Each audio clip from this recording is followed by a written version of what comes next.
Hi friends, welcome to my creation channel. ఈరోజు అయితే మనము మరొక కొత్త పథకం గురించి అయితే తెలుసుకుందాం. ఆ పథకం పేరు నేషనల్ ఫ్యామిలీ బెనిఫిట్ స్కీమ్, అంటే జాతీయ కుటుంబ ప్రాయోజిత పథకం.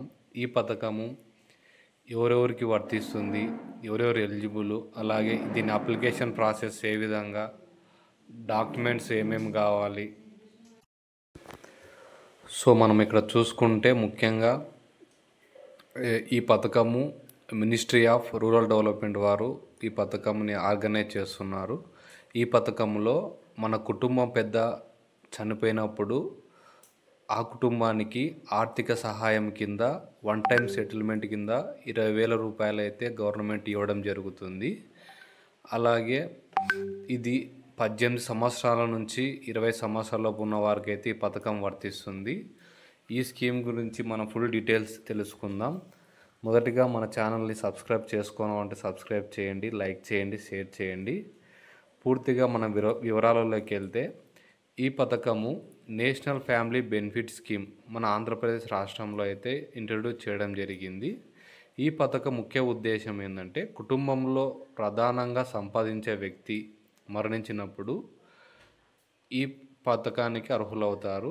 ఇది బిలో పావర్టీ లైన్ కింద ఉన్న వారికి మాత్రమే ఈ పథకానికి అర్హులవుతారు. బిలో పావర్టీ లైన్ అంటే దారిద్ర్య రేఖకు దిగువ ఉన్నవారు. ఇది మినిస్ట్రీ ఆఫ్ రూరల్ డెవలప్మెంట్ వారు ఆర్గనైజ్ చేస్తారు. అలాగే దీనికి సెంట్రల్ గవర్నమెంట్ అయితే 20,000 రూపాయలు ఇవ్వడం అయితే జరుగుతుంది. దీనికి కావాల్సిన కొన్ని ఎలిజిబుల్ క్రైటీరియా, ఏ విధంగా అప్లై చేసుకోవాలి, ఎక్కడ అప్లై చేసుకోవాలి, దీనికి కావాల్సిన డాక్యుమెంట్ మనం వన్ బై తెలుసుకుందాం.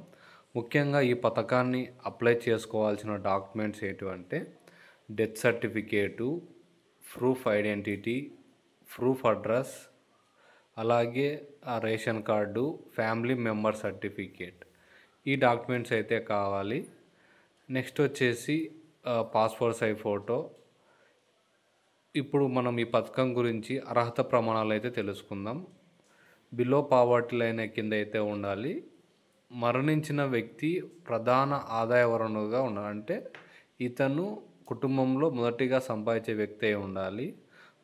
మరణించిన వ్యక్తి వయసు 18 సంవత్సరాల నుంచి 59 సంవత్సరాల లోపు మధ్యలో ఉండాలి. అలాగే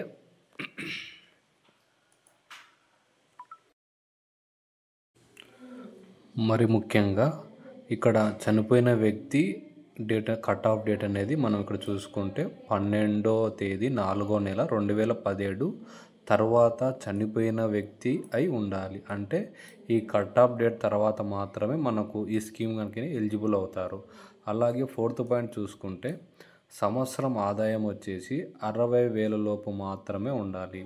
ఇది చాలా చాలా ఇంపార్టెంట్. అలాగే దీనికి bank account, Aadhaar card, ration card జతపరచాలి. ఇంతకుముందు ఈ పథకం కింద ఎవరైనా బెనిఫిట్ ఉంటే ఆ ఫ్యామిలీలో వాళ్ళు ఇనెలిజిబుల్ అవుతారు. కాబట్టి కట్ ఆఫ్ డేట్ మనం చూసుకుంటే ఇది 12/4/2018 మనకు చాలా ముఖ్యమైనది. ఈ ఫామ్ను అయితే మనము తహసీల్దార్ కార్యాలయం అయితే సబ్మిట్ చేయవలసి ఉంటుంది. కానీ కొంతమంది ఏమంటున్నారంటే ఇంకా గైడ్లైన్స్ రాలేదు అంటున్నారు. దీని గురించి ఇంకా కొద్దిగా మరింత క్లారిటీ రావాల్సి ఉంటుంది. అలాగే ఇది ఆఫ్లైన్ మోడ్లో అప్లై చేసుకోవచ్చు, ఆన్లైన్ మోడ్లో అయితే అప్లై చేసుకోవచ్చు. ఈ అప్లికేషన్ అనేది మనకు ఈ లింక్ ద్వారా అయితే మనకు అనెక్సరీ 3 పేజ్ నెంబర్ 47లో అయితే అవైలబుల్లో ఉంది. ఈ లింకుని అయితే నేను డిస్క్రిప్షన్లో ప్రొవైడ్ చేస్తాను. దీని ద్వారా మీరు ఈ పేజ్ నెంబర్ 47 అయితే డైరెక్ట్ డౌన్లోడ్ చేసుకోవచ్చు. ఈ కంప్లీట్ ప్రాసెస్ అంతా డిస్ట్రిక్ట్ సోషల్ వెల్ఫేర్ ఆఫీస్లో ఫైనల్ అయితే ఆఫీసర్ దగ్గర ఫైనల్ అప్రూవ్ అథారిటీ అయితే ఉంటుంది. ఇక్కడ బ్లాక్ లెవెల్లో ఒకసారి స్క్రూటినింగ్ జరుగుతుంది, డిస్ట్రిక్ట్ లెవెల్లో ఒకసారి జరుగుతుంది. ఈ 2 లెవెల్లో అప్రూవ్ అయిన తర్వాత మాత్రమే మనకి ఈ పథకం అయితే అప్లికబుల్ అవుతాము. ఇంకా ఏమన్నా డౌట్స్ ఉంటే కామెంట్ సెక్షన్లో కామెంట్ చేయండి. అలాగే లైక్ చేయండి, షేర్ చేయండి. Thank you for watching.